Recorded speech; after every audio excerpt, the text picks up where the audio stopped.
Pemirsa La Perkasa Televisi Channel yang dikasihi Tuhan Yesus Kristus, jika berkenan donasi kepada La Perkasa Televisi Channel, silakan melakukan transfer melalui rekening yang tertera pada running text. Kami membutuhkan dana untuk pengadaan peralatan podcast yang nantinya kami akan mengundang tokoh rohaniawan Kristen seperti para pendeta, baik yang masih aktif maupun yang sudah emeritus, serta tokoh Kristiani terkemuka lainnya sebagai narasumber. Atau jika Anda berkenan menyumbang peralatan podcast, dengan senang hati kami akan menerimanya. Sembari menunggu donasi terkumpul, kami akan menayangkan serial 100 tokoh di Alkitab atau 100 Profiles of the Bible. Sebagai alternatif pendanaan, kami juga diminta mengisi konten bernuansa politik, ekonomi, sosial, dan pasar modal untuk 2045 TV Tangerang yang sudah memasuki tayangan ke-12. Mohon dukungan Anda untuk 2045 TV Tangerang dengan melakukan subscribe, like, dan tekan tombol bel agar kepada Anda diberi notifikasi untuk konten berikut.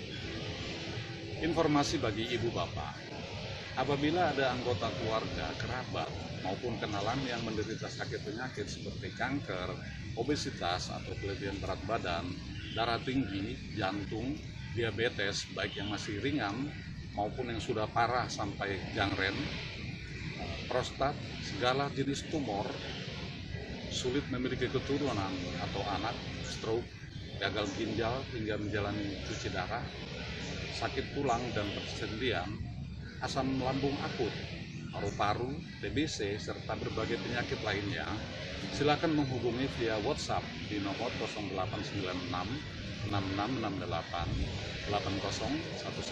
Saya ulangi, 0896 6668 8011. Saya bukan seorang dokter maupun ahli kesehatan atau bahkan dukun. Akan tetapi barangkali saja saya bisa memberi solusi. Mari kita pelihara kesehatan tubuh, pemberian Tuhan Allah kita. Semoga. Pengantar dari host untuk tokoh Abigail. Dalam pelariannya dari perburuan Raja Saul, Daud tiba di padang gurun Paran. Seorang yang sangat kaya tetapi memiliki sifat sangat kasar, Nabal namanya, mempunyai seorang istri yang sangat cantik dan sangat bijaksana. Lebih tepatnya, pintar. Nabal memiliki 3.000 ekor domba dan 1.000 ekor kambing. Saat Nabal berada di Karmel, sewaktu pemuntingan bulu domba-dombanya, Daud menyuruh 10 orang anak buahnya dan menyampaikan salam selamat atas keamanan dan kenyamanan yang dialami oleh Nabal sekeluarga, sekaligus mengajukan permohonan agar diberi sesuatu untuk mereka konsumsi. Daud memberikan semacam jaminan keselamatan dan memberitahu bahwa para pekerja Nabal tidak diapa-apakan oleh rombongan Daud. Mereka aman. Namun apa yang didapatkan ke-10 orang tadi? Bukannya mendapatkan apa yang mereka maksudkan, malahan menerima kata-kata kasar dan cemoohan. Siapa Daud anak Isai ini? Masa iya saya mengambil roti, air minum, dan daging bagi mereka, padahal itu adalah jatahnya para pekerja? Lalu anak buahnya melapor kepada Daud, dan Daud pun kita. Segera dia memerintahkan semua anak buahnya bersiap untuk membantai Nabal dan seisi rumahnya.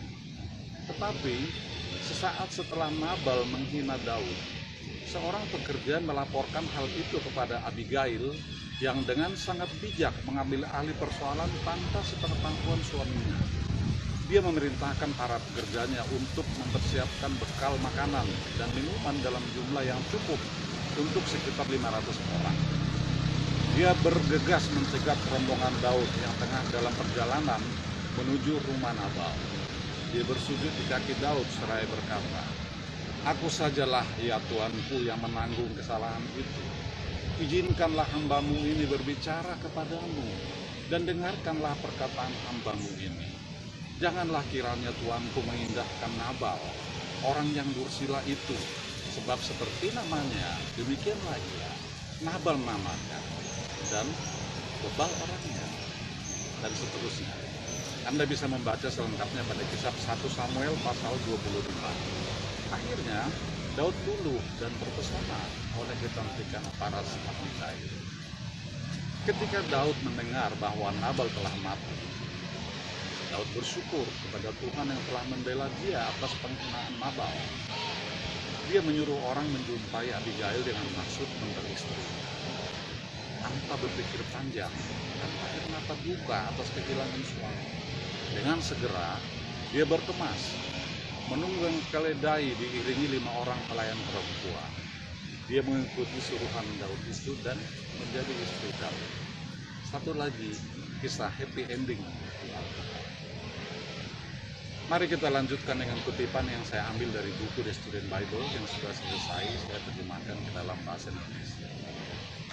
Hari ini kita memasuki tayangan ke-23 dari 100 tokoh di Alkitab dengan tokoh Abigail. Abigail, kecantikan dan kecerdasan. Abigail bukanlah seorang pelaku utama dalam sejarah Israel, tetapi sebagaimana ditunjukkan kisah ini, dia memiliki keterampilan naluriah untuk diplomasi dan penciptaan perdamaian. Seorang perempuan dengan kecantikan dan kecerdasan, Abigail mampu meredakan suatu situasi berbahaya di antara lelaki yang sedang panas hati. Sangat sulit membayangkan perempuan cerdas seperti dia menikah dengan Nabal.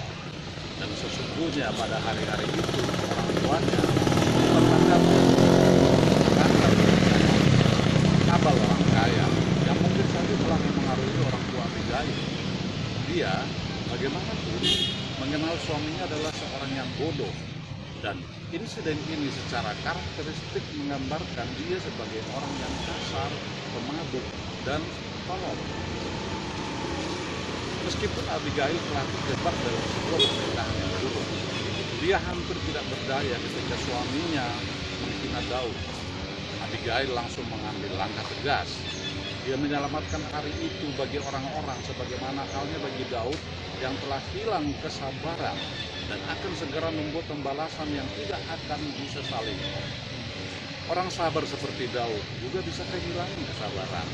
Seperti dia juga bisa berbalik menjadi lebih tenang ketika diperhadapkan pada niat-niat yang baik. Dia berterima kasih dengan hangat kepada Abigail, dan dia mengingat perempuan menakjubkan ini. Ketika suaminya mati dalam waktu yang singkat sesudahnya, Daud melamar janda untuk menjadi istrinya. Tanpa ragu, tanpa air mata dan ratapan, Abigail menerima. Meskipun Daud masih berstatus buronan, Abigail melihat bahwa suatu masa depan gemilang menanti suaminya itu. Sebagai hasil keputusan bijaksananya itu, dia menjadi terkait selamanya kepada raja terhebat Israel. Live question: apa yang bisa Anda pelajari dari gaya Abigail dalam berurusan dengan orang-orang yang bertemperamen panas? Tuliskan jawaban Anda pada kolom komentar untuk kita diskusikan. Shalom. Sampai jumpa di episode ke-24 dengan tokoh